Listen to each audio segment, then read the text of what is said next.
Goeiedag almal, ek is Mani van Bloemfontein. Dis vandag Dinsdag, die 24ste Junie 2025. Ons doen die nuus in kollig en ons hoofopskrif vir vandag sê 12 SANW-lede in hof oor moord op 'n ondersoekbeampte. Nuushoofdtrekke vir vandag lyk so: aanval in Sirië, ysverskeie en nog beseer. 12 SANW-lede verskyn in hof oor moord op 'n ondersoekbeampte. Iran vuur missiele op VSA basis in Doha af, die veiligste plekke om te wees as daar globale wetywering is. SA-atlete wen verskeie medaljes op 'n atletiekbyeenkoms in Duitsland. SA-jaar wen die 24 uur uithou wedren op die Nürburgring. Bykans 2 jaar nadat die ondersoekbeampte in die saak van die beweerde Mall of Africa komplot vermoor is, het 12 lede van die Suid-Afrikaanse Nasionale Weermag, oftewel die SANW, op verskeie aanklagte in verband met die sage in die Landdroshof in Randburg verskyn. Die beskuldigdes, onder wie 'n voormalige weermaggeneraal, staan tereg op 3 aanklagte van moord, 2 van ontvoering, 3 van dwarsboming van die gereg, 2 van bedrog, die diefstal van 'n motorvoertuig en die aflê van valsverklaringe onder eed. Verskeie swaar gewapende polisielede was tydens die beskuldigdes se hofverskyning teenwoordig.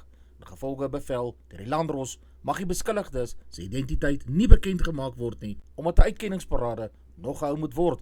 Wyle luitenant-kolonel Frans Matipa, ondersoekbeampte van die Valke, is in Augustus 2023 vermoor nadat dan bewering op die N1 snelweg noord van Pretoria op hom losgebrand is.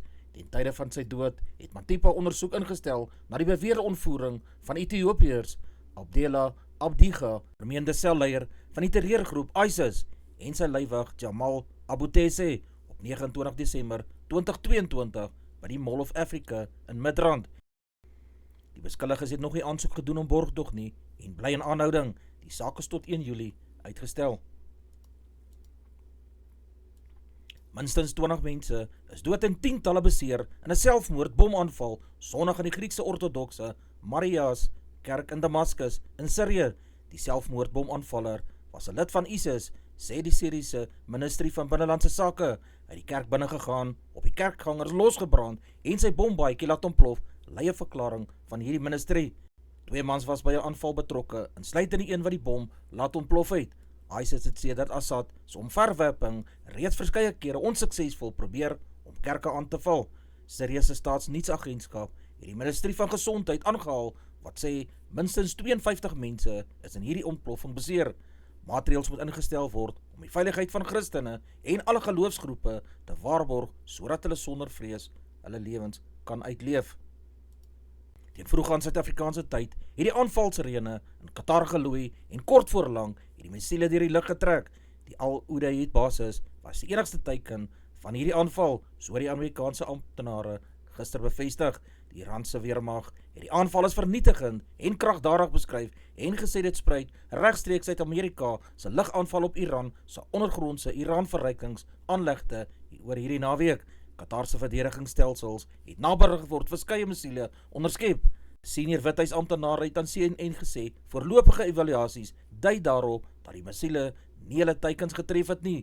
Iran het glo ook Qatar en die VSA ure voor die aanval gewaarsku wat op hulle wag sodat die nodige veiligheidsmaatreëls betyds ingestel kon word. Qatar, Bahrein en Kuwait het hulle lugruim tot verder kennisgewings gesluit. President Donald Trump van Amerika het gister op Truth Social geskryf dat die Amerikaanse aanval Iran se kerngeriewe heeltemal vernietig het. Intussen het Israel voortgegaan met aanvalle van ongekende krag teen regime-teikens en agentskappe van regeringsonderdrukkings in die hart van Teheran, het Israel Katz, die land se minister van verdediging, aan die media bekend gemaak. Die gekose komitee oor onderwys, wetenskap en kreatiewe nywerhede eis antwoorde van Sifiwe Gwarube, minister van basiese onderwys, oor waarom sy riglyne vir die wysigingswet op basiese wette in die onderwys, naamlik bel aan provinsies, uitgestuur het. Volgens Makieve is die komitee nietemin tevrede met die vordering wat gemaak om die Bella-wet in werking te stel, sedert president Cyril Ramaphosa dit einde verlede jaar onderteken het. Die komitee waardeer tot dusver die werk wat die departement gedoen het en in sy strewe om die Bella-wet vinnig in werking te kan stel. Volgens hom wil die komitee die land daarin herinner dat die inwerkingstel van Bella nie 'n opsie vir skole is nie, maar 'n wet van die republiek is. Ons sê dat die deure van leer moet oop wees vir almal. Ons verstaan dat daar steeds sommige skole is wat sê hulle skool is slegs vir 'n spesifieke ras oop. Die Bella wet is duidelik daaroor. Alle skole moet oop wees vir ons kinders, ongeag hulle klas of ras, so het Venia in die media gesê. Volgens die minister sy erkenning maak die Bella wet nie uitdruklik voorsiening vir die opstel en uitreiking van die riglyne nie, en verder dat dit geen bindende of wettige effek het nie. 3 vermeende diewe Sondagmiddag in hegtenis geneem nadat hulle ten tye van 'n wilde jagtog in Brackenfell, Kaapstad, in 'n lamppaal vasgejaag het. Polisielede is oor die voorval ingelig en lede van die Maitland Blitspatrollie het die voertuig op die N1 opgemerk en agterna gesit. Die bestuurder het glo geweier om stil te hou en probeer om die Blitspatrollie voertuig van die pad af te dwing. Die bestuurder het op die hoek van Frans Cornadi lyn aan en Okavango weg in Brackenfell beheer oor die voertuig verloor en teen 'n lamppaal gebots. Die vermeende diewe is wel vasgetrek. 'n Onwettige vuurwapen, ammunisie en vermoedelik gesteelde eiendom is in die voertuig gevind. Die 3 mans is op klagtes van die besit van vermoedelik gesteelde voertuig en eiendom, die onwettige besit van 'n vuurwapen en ammunisie, poging tot moord, aanranding van 'n polisielid en verset teen arrestasie in hegtenis geneem. Hulle het wel gister in die Landdroshof in Bloedowns verskyn. Met dit dat weer hard gefluister word oor 'n moontlike derde wêreldoorlog, is Suid-Afrika oral op die lyste van een van die 10 veiligste plekke waar 'n mens kan wees. Ander plekke sluit in Argentinië, tussen die hoë berge, in Bhutan en die idylliese Fiji-eilandgroep met die naaste land, Australië, van meer as 4000 km weg. Ook Groenland, IJsland, Indonesië, Nieu-Seeland en Switserland word as keuses beskou. Verder word gesê die land se infrastruktuur kan 'n mens se kans op oorlewing te midde van 'n wêreldoorlog verbeter. Een van die topveiligste plekke wat ook op die allerlei lyste is die Tuvalu eilandgroep wat tussen Hawaii en Australië geleë is en waar sowat 11000 mense tans woon. Oor Suid-Afrika berig die koerante ook dis 'n plek wat wêreldburgers kan oorweeg weens die talle kosbronne, vrugbare grond en vars water wat beskikbaar is. Die verkoelde lyke van Sinotana Malinga wat 19 jaar oud was en Ibanati Pieter wat 17 jaar oud was, is verlede Woensdag in die bosse langs 4de Laan in Khayelitsha, KwaNobuhle aangetref. Albei was leerlinge aan die Nonkululeko Secondary School in KwaNobuhle. Die polisie het Vrydag gesê 8 verdagtes, onder wie 4 minderjariges, is in verband met die dubbele moord in hegtenis geneem. Slegs die 4 mans het egter gister in die hof verskyn, terwyl die 4 jonger verdagtes vrygelaat is. Die 4 mans wat tussen 21 en 28 jaar oud is, word van verkrachting en moord op die 2 leerlinge aangekla. Na bewering was die 2 meisies op die aand van 17 Junie by 'n huis saam met 4 seuns toe die 4 mans die voordeur oopgeskop het. Die meisies is hierna vermoor. Hulle lyke is in die bosse naby die huis aan die brand gesteek. Die saak is tot 30 Julie uitgestel vir verdere ondersoeke. Die NVG sê hy sal voortaan hierdie ondersoek lei. Die stigters van die apteekgroep Dis-Chem het 6,8 miljard rand se aandele aan 2 van hulle seuns oorgedra. Al die aandele bly in die Zaltzman familie. Dis word die familie se eienaarskap voortgesit, lei die verklaring. Die herskikking behels dat 217 miljoen van die 252 miljoen aandele wat deur Evelyn besit word aan Dan wat 41 jaar oud is, Mark Zaltzman wat 48 jaar oud is, oorgedra word. Na die verspreiding van die aandele hou die 2 seuns elk individuele belang van 12,6% in die Dis-Chem groep. Die transaksie het Vrydag plaasgevind en het teen die sluitingsprys van die vorige aand 6,8 miljard rand beloop. Zaltzman het in Junie 2023 as uitvoerende hoof van Dis-Chem uitgetree. Die markwaarde van die groep was gister op 27,2 miljard rand vasgestel. Dit beteken die familie se aandele is altesaame 7,9 miljard rand werd. Die regering het 'n lening van 27 miljard rand van die Wêreldbank beklink. Die termyn van die lening is 16 jaar met 'n grasietydperk van 3 jaar. Dit beteken dat die regering hoef eers oor 3 jaar te begin terugbetaal aan hierdie lening. Die rentekoers vir die lening is die 6 maande koers plus 1,49%. Volgens die Tesourier sal die lening gebruik word om belangrike infrastruktuur bottlenecke op te los. Dit geld veral vir energie en vragvervoersektore. Wat die vervoersektor betref, het Transnet geld nodig om sy spoornetwerk op te knap ter voorbereiding van die toetrede van private treinoperateurs op 5 van sy belangrikste vragkorridors. Die gunstige rentekoerse en buigsame terugbetalingsvoorwaardes sal volgens die Tesourier daartoe bydra. Die groei in skulddienskoste, dis rente op skuld, beperk. Die tesourier het in Mei sy begroting gesê sy skulddienskoste sal vanjaar op 21,9% van sy inkomste te staan kom en daarna afneem. Dit beteken dan 21,9 sent van elke R1 se staatsinkomste word aan rente op skuld bestee. 'n Tartanbaan by die Rousmoor Sportstadion in George gaan die wegbaan vir baie jong atlete wat nog aan die Olimpiese spele gaan deelneem of aan die langafstandatleet Louis Massin se spore wil volg. Die baan is slegs een van 2 in die tuinroete streek, die ander een is in Oudtshoorn en sluit heininge en 432 sitplekke vir toeskouers in. Guyton McKenzie het gesê die baan het nie tot stand gekom deur sy doen en late nie. Ek het die mense hier kom kry, toe was die werk reeds aan die gang, het hy gesê. Hy het die George munisipaliteit geprys, omdat hulle die dinge vir die mense doen, het hy gesê. Suid-Afrika het meer leiers van hierdie kaliber nodig. Kom ons sit politiek een kant, het McKenzie gesê. Ek wil vandag dankie sê vir die George munisipaliteit en sy raadslede dat hulle die geld van die nasionale regering reg gebruik het vir die mense van George. Die George munisipaliteit het vroeër gesê die baan sal na verwagting ten volle in bedryf wees vir byeenkomste in die nuwe boekjaar. Scott Robertson, die Nieu-Seelandse afrigter, het gister 5 nuwelinge in 'n 33-man groep aangewys met Scott Barrett as die kaptein vir die droetoetse teen Frankryk. Die nuwe gesigte sluit in die voorspelers Brodie McAllister, Ali Norris, Fabian Holland en Du Plessis Kirifi saam met die vleuel Timothy Savatavanaiwa. Ons het dit gebalanseer met 'n opwindende groep nuwe en terugkerende spelers wat tydens die Super Rugby Pacific gepresteer het.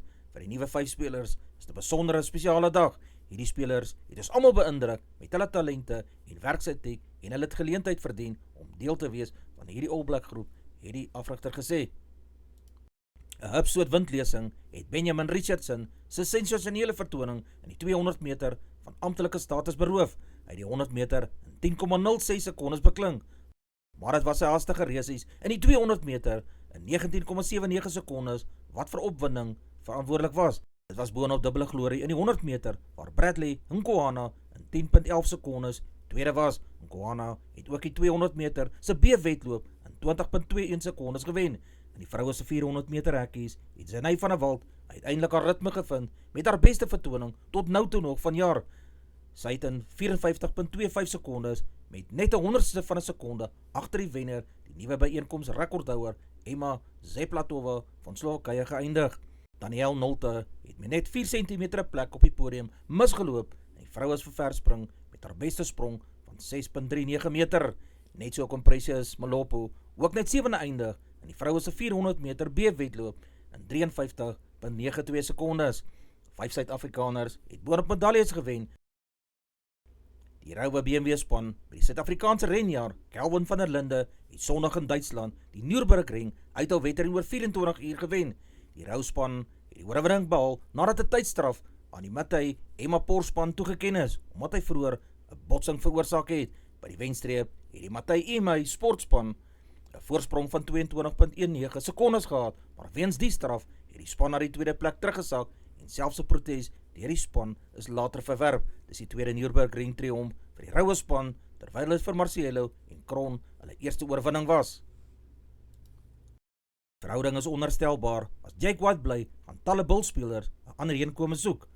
Die koerant het Sondag onthul 'n groep seniorspelers en hulpafrigters soos Andries Becker en Chris Rousseau het die afgelope tyd 'n verenigde front teen White gevorm. White het volgens inligting al verlede seisoen met Becker en Rousseau hulle begin koppe stamp. Sommige spelers is ontevrede oor White se uitlatings in die media en is van mening hy stel nie meer hulle belange voorop nie. 'n Seniorspeler het Sondag aand gesê dit was na afloop van die eindstryd duidelik wantroue en tweespalt het in die groep posgevat.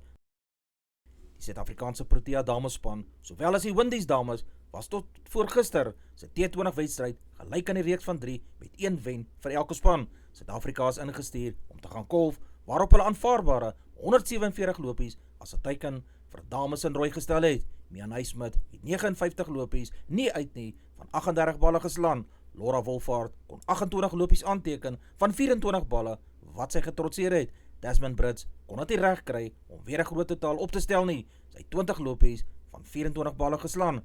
Vir die bulspan het Karisma Ramachak 2 paaltjies geneem en 18 lopies in haar 4 beurte afgestaan. Effie Fletcher het 2 paaltjies vir 28 lopies in haar 4 beurte afgestaan. Hayley Matthews het 1 paaltjie vir 26 lopies geneem in haar 4 beurte. Die Wes-Indiese dames is toe ingestuur om te gaan kolf. Hulle was derentyd in beheer van die kolfwerk en het slegs 4 paaltjies verloor toe hulle 148 lopies vir die verlies van 4 paaltjies geëindig het om as wenners uit die stryd te tree. Hayley Matthews het 65 lopies van 50 balle geslaan. Sheeman Campbell het 42 lopies van 38 balle gekry en Chanel Hendry het op 20 lopies nie uit nie van 11 balle geëindig om haar span na glorie te neem. Vir die Proteas het Marizaan Kap 2 paaltjies vir 27 lopies en haar 4 beurte aangeteken. Sunailoos het 1 paaltjie vir 21 lopies aangeteken en haar 4 beurte.